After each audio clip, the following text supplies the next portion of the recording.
जी sir, Bharat जोड़ो यात्रा के में आप भाग लेने आए हैं बाबा नगरी में।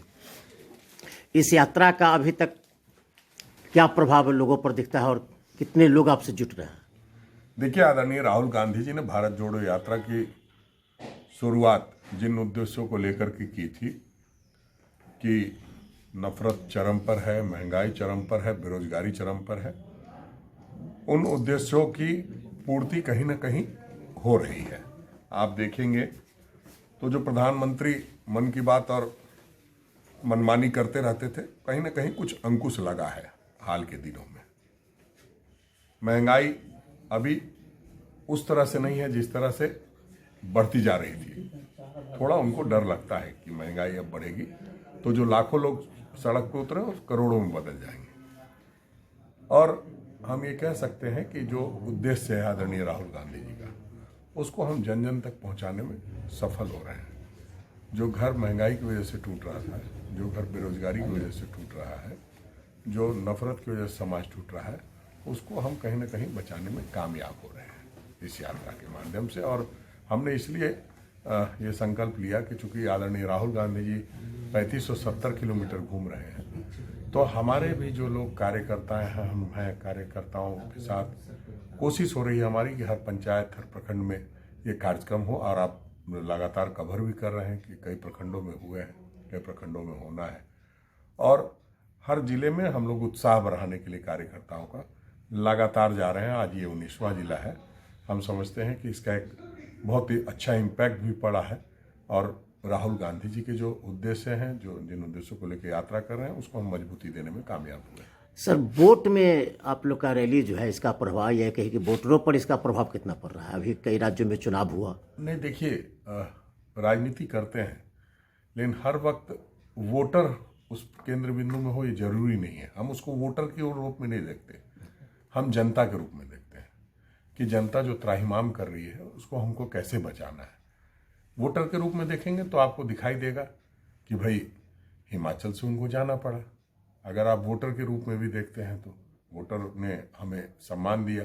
बट आप जानते हैं कि हम कितना भी बहुमत ले लें, बहुमत लूटने वाले लोग जब मन करेगा लूट लेंगे।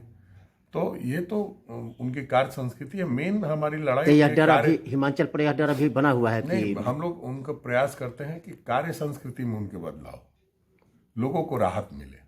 लोग जो जनमत जो चुनती है जनता, उसको अस्थिर अपदस्थ करने का प्रयास ना हो। आप झारखंड में देख रहे हैं किस तरह से स्वतंत्र एजेंसियां गुलामों की तरह व्यवहार कर रही है। कोई इनकम टैक्स का छापा मार रहा है, कोई ईडी का नोटिस दे रहा है। क्या पूरे देश में सिर्फ यही 2-3 राज्य बचे हैं जिसमें ये चीज़ें हैं कि पूरे देश में है? तो ऐसा लगता है मानो ईडी जो है सिर्फ गैर भाजपा शासित राज्यों के लिए बनी है। हमने ये सोच करके उस संस्था की स्थापना नहीं की थी। हमने सोचा था कि इससे कहीं ना कहीं जो मनी बाहर जाता है, मनी लॉन्ड्रिंग होती है और सारी चीज़ें होती है, उस पर रोक लगेगी। थाने की तरह व्यवहार इन लोगों का अब होने लगा है। जो काम थाना को करना चाहिए वो ईडी कर रही है। तो ऐसे में कहीं ना कहीं संघीय ढांचे को नुकसान पहुंचता है। नहीं, कई बार आपका बयान आया कि राज्यपाल जो है वो, अब देखिए, राज्यपाल जैसा व्यक्ति महामहिम को बड़ा लोग श्रद्धा की दृष्टि से देखते हैं और ख़ास करके महामहिम जी को हम भी बहुत श्रद्धा की दृष्टि से देखते हैं। अगर व्यक्तिगत तौर पे देखें तो निश्चित रूप से वो एक अच्छे व्यक्ति हैं, लेकिन जब उन पर दबाव पड़ता है तो एटम बम जैसी बातें करने लगते हैं। जो एटम बम विध्वंस का परिचायक है, और एटम बम विध्वंस का परिचायक हो और जो राज्य का गार्जियन हो, अभिभावक हो, वो विध्वंस की बात करे तो कतई शोभा नहीं देता। इसलिए हमारा इस बात को लेकर के विरोध रहता है।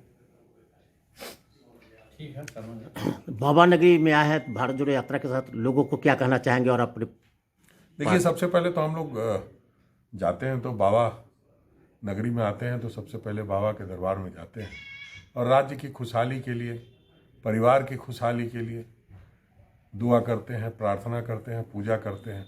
वो हमने आज किया है और निश्चित रूप से बाबा की नगरी हमेशा से खुशहाल रही है।